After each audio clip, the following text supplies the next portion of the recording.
How They Stole the Ashes, a book written by Peter Rondell, a West Australian.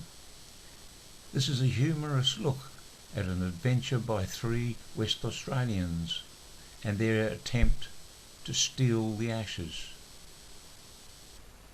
For lovers of the sport of cricket, the Grand Prix would surely be the coveted trophy that gave the event the name the Ashes. Compared to other well-known trophies, it stands about 4 inches in height, with a history of its own. Some say the tiny urn contains the ashes of a cricket ball, while others claim the ashes were from a bail, a short wooden piece that sits on top of the cricket stumps.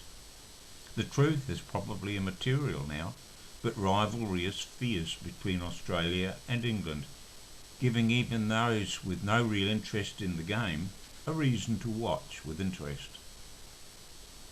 At 5:30 on Friday, the small city bar was still relatively quiet. It was a regular meeting place for the three men. They'd seen military service together in the past, and a strong bond had been forged. Returning to civilian life had been something of a trial for the trio.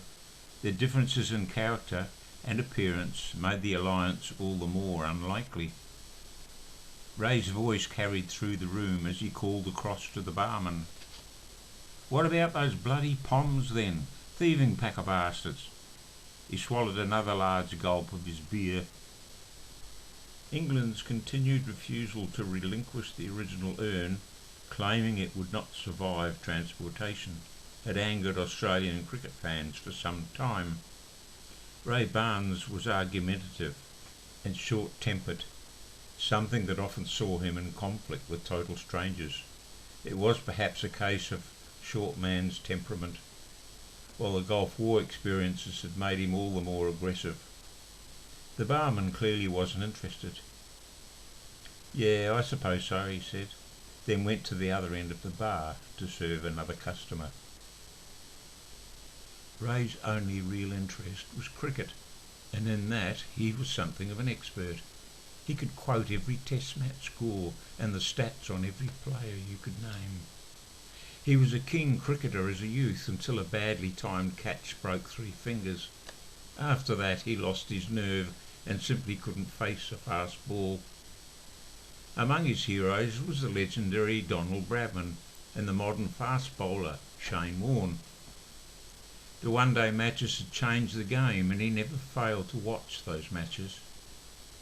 The highlight, of course, was the Ashes, when Australia and England battled for the coveted trophy. As he sat drawing patterns in the small puddle of beer left under his glass, he mulled over the items he'd seen in the West Australian the day before. Despite the drubbing that the Aussies had handed out to the English side, the British were still refusing to release the Ashes, claiming that the urn was too old to travel without being broken. This was something that Ray just couldn't let go of. Another man came over to the table and dragged out a chair. Ray looked up at him. "G'day, Dave. Did you see the news last night?" Dave Hewitt was a columnist with a local newspaper. The other two frequently made fun of the articles he wrote, but in fact they rarely, if ever, read any of them. Unlike Ray, he was close to 6 foot tall, and although that wasn't particularly lofty, he seemed to tower over the smaller man. He took a long, slow drink from his frosty glass, then grinned at Ray. "Are you on about bloody cricket again? Who gives a stuff?" He was well aware of the argument he was about to create. Ray let loose with a string of obscenities. "Shit, you're supposed to be an Aussie. This is serious. I'd like to go over there and take the fucking thing off of him myself." Dave laughed. "You and whose army? That thing's treated like the crown jewels. They'd lock you in the tower and throw away the key for even thinking about it." The book is now available on Amazon at a cost of just 15 Australian dollars. Buy a copy now and help support a struggling author. Dave pulled out from the curb and drove irritably to Ray's apartment. As they went up in the lift, Vic pointed at the wooden box. "What's that?" "The finished urn." Dave grinned at him. There was no reaction to Dave's knocking on the door, so Vic tried banging on it with the side of his fist. Still no answer. They both banged on the door. This time 2 of the doors on the other side of the hallway opened. "What's happening?" someone asked. Without looking round, Vic said, "We're police. Piss off." The 2 doors closed simultaneously. Dave was laughing but wasn't too sure about claiming to be a policeman. "You'll drop us both in the shit, you dopey bugger."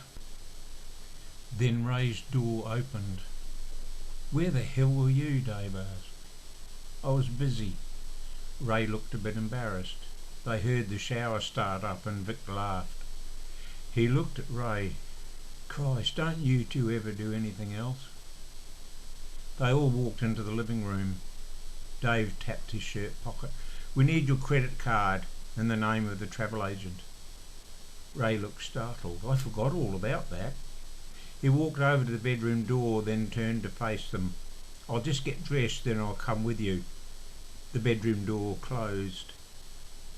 As they stood waiting, Tracy appeared, rubbing her blonde hair with a towel. This time there was no bathrobe. They both stood perfectly still, wide-eyed. Then she saw them. "Bloody pervert," she yelled as she made a rush for the bedroom door. She flung the door back and there was a scream from Ray, who had his toes jammed under the door. In agony he heaved the door shut again, flinging Tracy back into the room. "You stupid bitch." Dave and Vic looked at each other, then back to the naked Tracy. Vic spoke without taking his eyes from Tracy, who was sprawled across the carpet on her back. "People pay big money to see something like this." Tracy didn't wait to regain her feet. Instead, she crawled on hands and knees through the now open door and through the open legs of Ray, who stood there gritting his teeth in agony. Nobody had the courage to laugh. They'd do that later. As soon as the bedroom door closed, Vic yelled, "We'll wait in the car." Dave led the way out of the apartment and headed for the elevator, followed closely by Vic. "You have to feel sorry for Ray," he told Vic. "That must have hurt like hell." "I'm sure Tracy will make up for it eventually." The trip to the travel agent was made in silence. Tracy and Ray sat in the back. Dave kept glancing in the mirror. It was all he could do to keep himself from laughing. The blonde hair accentuated her red face. The embarrassment would take her some time to get over.